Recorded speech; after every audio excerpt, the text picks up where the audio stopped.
Saudara-saudara yang dikasihi oleh Tuhan Yesus Kristus, kita bertemu kembali di dalam renungan singkat Gereja Metodis Injili Menara Pengharapan Bandung.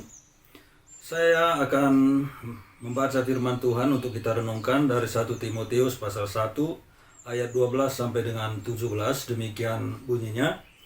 Aku bersyukur kepada Dia yang menguatkan aku, yaitu Kristus Yesus Tuhan kita, karena Ia menganggap aku setia dan mempercayakan pelayanan ini kepadaku. Aku yang tadinya seorang penghujat dan seorang penganiaya dan seorang ganas, tetapi aku telah dikasihaninya, karena semuanya itu telah kulakukan tanpa pengetahuan, yaitu di luar iman. Malah kasih karunia Tuhan kita itu telah dikaruniakan dengan limpahnya kepadaku dengan iman dan kasih di dalam Kristus Yesus. Perkataan ini benar dan patut diterima sepenuhnya. Kristus Yesus datang ke dalam dunia untuk menyelamatkan orang berdosa. Dan di antara mereka, akulah yang paling berdosa.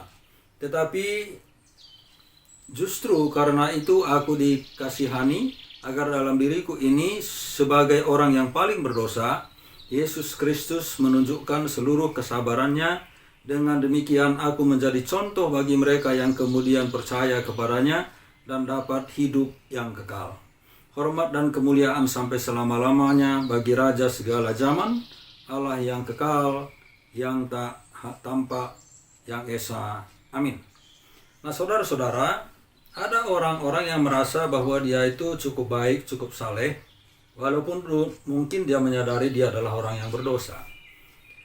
Tetapi ada juga orang yang merasa dialah orang yang paling berdosa dan dosanya begitu banyak, sampai-sampai bisa meyakini atau berpendapat bahwa dia tidak mungkin lagi diampuni.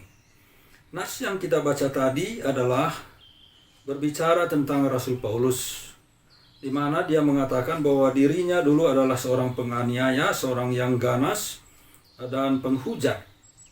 Jadi tentu kita tahu bahwa ini bukanlah satu perkataan yang baik, karena ini menunjukkan suatu kegiatan atau tindakan atau sikap yang sebenarnya ini adalah hal-hal yang bertentangan dengan rasa kemanusiaan kita.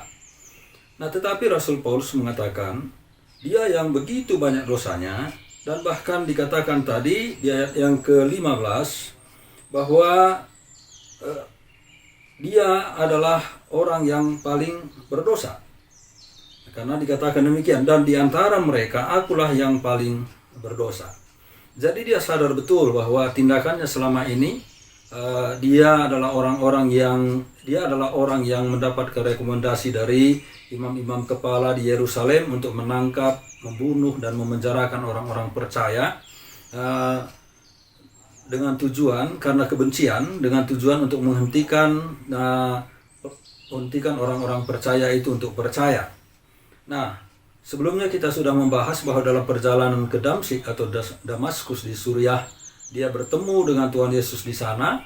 Tuhan Yesus menampakkan diri kepadanya dan memberikan tugas kepadanya untuk menjadi saksi Kristus.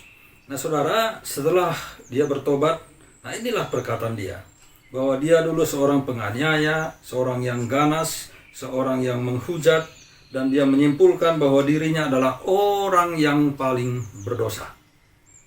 Tapi yang menarik, saudara yang dikasihi oleh Tuhan Yesus Kristus, waktu itu saya sudah menyampaikannya bahwa dalam perjalanan ke Damsyik itu, atau ke Damaskus itu, Tuhan tidak murka, Tuhan tidak marah, tetapi justru Tuhan memberikan dia satu kesempatan untuk melayani Tuhan.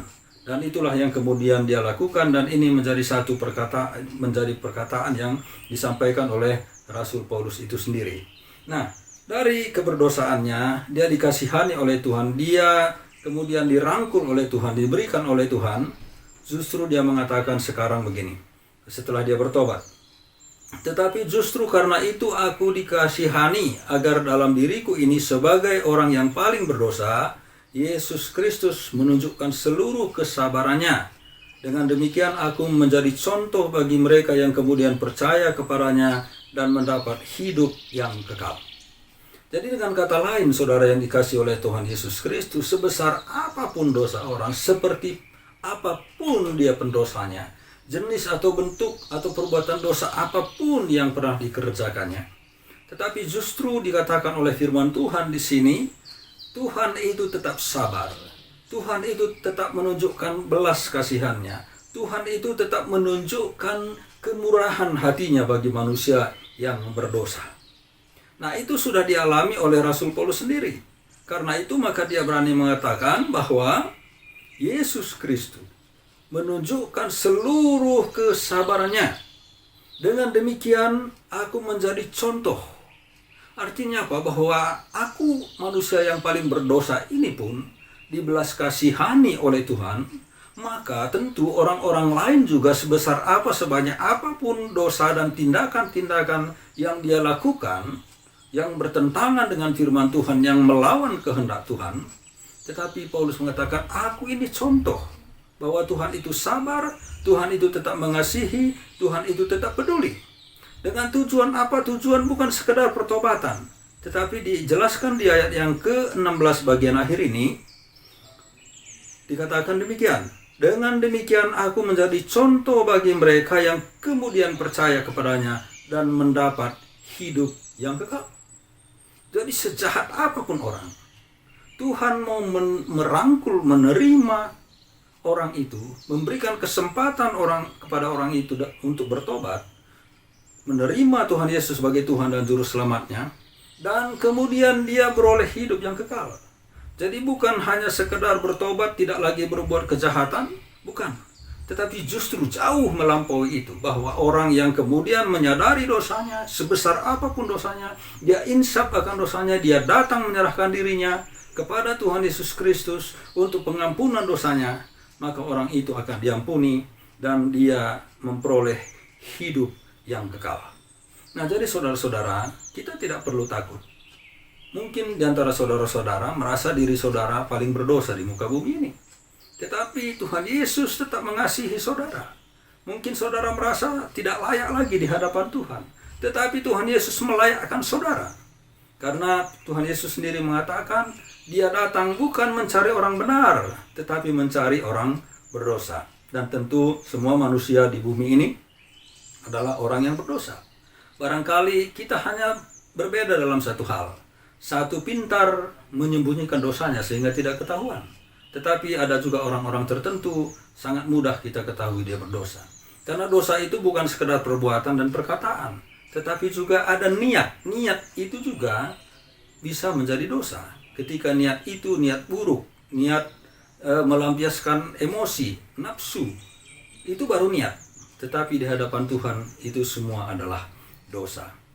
Tapi kemudian seperti tadi firman Tuhan mengatakan bahwa sebesar apapun dosa kita, Tuhan Yesus Kristus akan tetap menerima kita apa adanya.